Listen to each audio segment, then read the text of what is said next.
13 h, mesdames, messieurs, bonjour, bienvenue à ce bulletin d'information.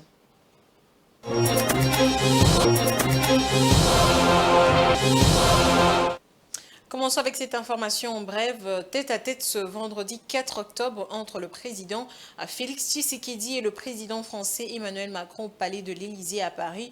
Cette rencontre de plus d'une heure entre les deux chefs d'État a abordé des sujets d'intérêt commun entre les deux pays, notamment le renforcement de la coopération bilatérale et la question sécuritaire dans les provinces de l'Est de la République démocratique du Congo, marquées par une dégradation de la situation humanitaire à la suite de l'agression rwandaise.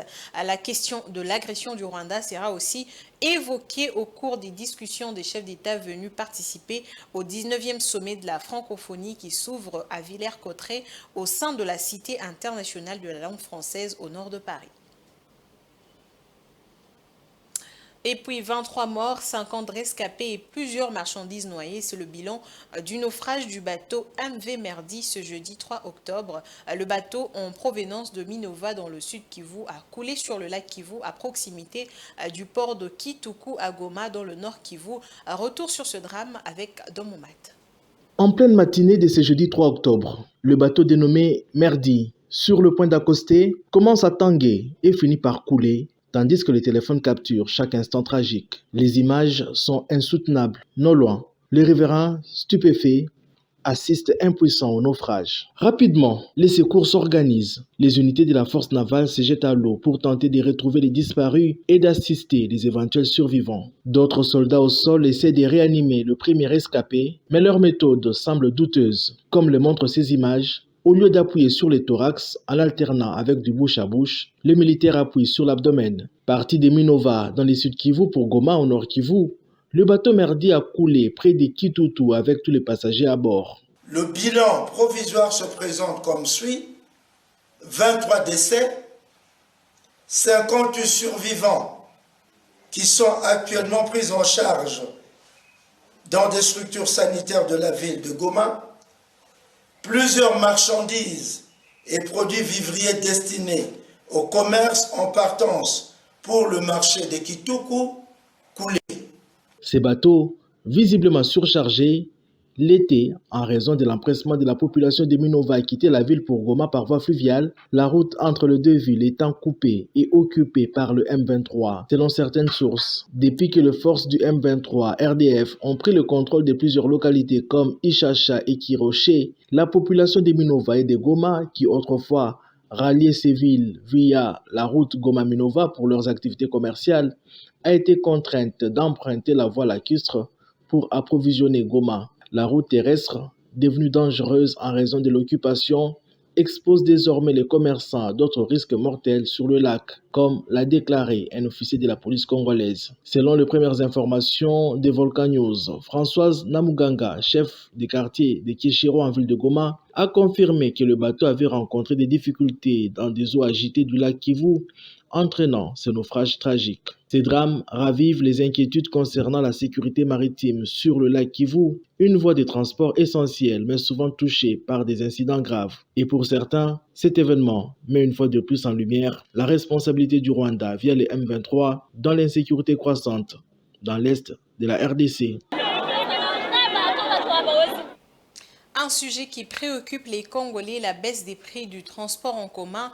Les prix du carburant dans la ville province de Kinshasa ont certes baissé depuis ce jeudi 3 octobre, mais cela ne semble loin de résoudre totalement le problème du coût de transport. L'impraticabilité des nombreuses routes constitue un autre obstacle rendant difficile la réduction du prix de transport en commun. Suivez.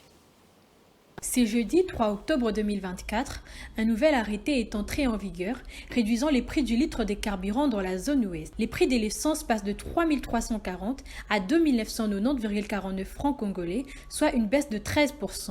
Les gazoles, quant à lui, passent de 3 435 à 2 979,73 francs congolais, avec une réduction équivalente de 13%. Cette nouvelle réjouit de nombreux Quinois qui s'attendent à ce que cette baisse entraîne une réduction du coût de transport.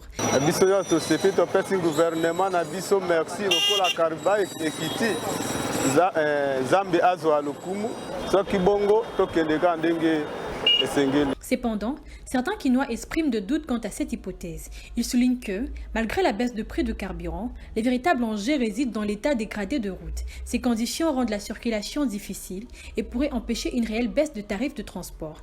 Mais viva nzela na biso bezara okufa po prix de transport komatsa mingi po nzela o parfois na rosala 5 minutes au moins na rosala 1 heure du temps 30 minutes 40 minutes ce que yebisa ngai na carburant ezaki parfois likolo soki ke nazomema neti awa ti bon marché ezalaka 1000 francs parce que biwa ti bon marché tosala par exemple 10 minutes na nzela parce que na nzela wana ndenge eza ya kokufa na kosala ndenge nini esenanga mpe fo naluka na bakisata 500 francs likolo po nane na kosala 30 minutes wana na carburant nde olia na motuka yango monaki tomatisaka ngo na poko volonté na biso te.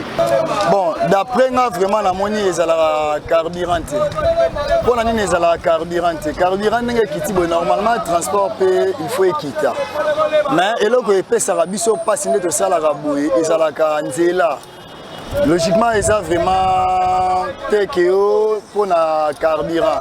Banzela nde eza te. Course moi botoko sala 15 minutes, matetele mba 15 minutes ou bien 17 minutes. Maintenant sala nango ba 2 heures du temps, il y a des fois peut 2 heures et demie. Maintenant à 2 heures et demie wana.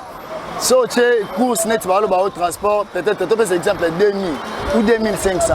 Qu'est-ce que moi je gagne? Ainsi, bien que la réduction des prix de carburant soit perçue comme un signe prometteur, la situation des infrastructures routières constitue un frein important. Pour que cette baisse se traduise effectivement par une diminution de coûts de transport, le gouvernement, soutien plus d'un, doit également investir dans des infrastructures routières de qualité à Kinshasa. Cela permettrait de fluidifier la circulation et de lutter contre les pratiques abusives de chauffeurs telles que la hausse de tarifs aux heures de pointe et l'utilisation des demi-terrains. Et à l'international, en 2023, le taux de pauvreté au Niger a atteint 52% en raison d'une croissance négative par habitant et d'une hausse de l'inflation. La Banque mondiale estime à 14,1 millions le nombre de personnes extrêmement pauvres contre 1,1 million en 2022.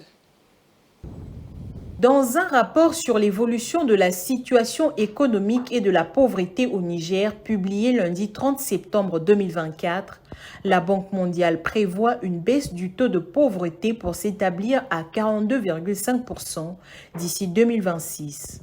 Pour atteindre cette baisse du niveau de la pauvreté, l'institution de Bretton Woods prévoit que la production agricole progresse fortement et que la hausse des revenus pétroliers soit efficacement exploitée au profit de la population. En 2023, le taux de pauvreté au Niger avait atteint 52% en raison d'une croissance négative par habitant et d'une inflation en hausse après une baisse entre 2021 et 2022.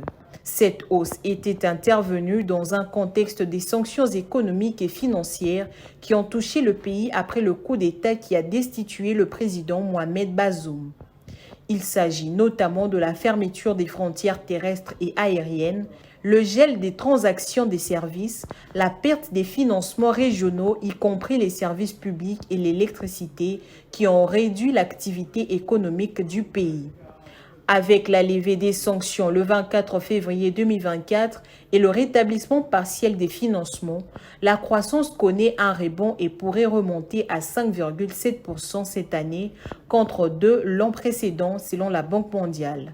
Cette reprise pourrait être tirée par les exportations de pétrole après des perturbations liées aux tensions avec le Bénin, dont le port sert de débouché au pétrole transitant par l'oléoduc Bénin-Niger. Notons que les perspectives de croissance publiées par la Banque mondiale restent modestes par rapport à celles du FMI.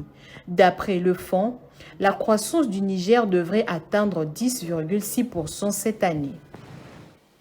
C'est la fin de ces 13 heures. Merci à vous de l'avoir suivi. Le prochain rendez-vous de l'actualité sur Géopolis Télévision est pris pour 19h30 avec la grande édition du journal télévisé qui vous sera présentée par Blaise Kouzola. Au revoir.